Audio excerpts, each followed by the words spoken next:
गेल्या 2 दिवसापासून वातावरणामध्ये खूप मोठा बदल झालेला आहे आणि हे ढगाळ वातावरण तयार झाल्यानंतर कांदा पिकाला खूप जास्त धोका असतो.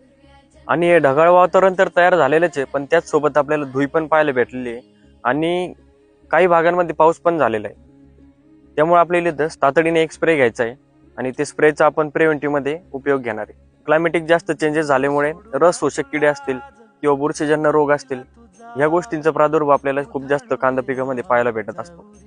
त्यासाठी आपल्याला इथे एक तातडीने स्प्रे घ्यायचा आहे. त्यामध्ये आपण बुरशीनाशक म्हणून कवच फ्लो घेऊ शकतो सिंजेंटा कंपनीचं, आणि कीटकनाशक मध्ये आपल्याला डिसीज 100 घ्यायचं आहे बायर कंपनीचं, आणि त्याचसोबत आपल्याला एक टॉनिक म्हणून बायोविटा घेऊ शकतो आपण.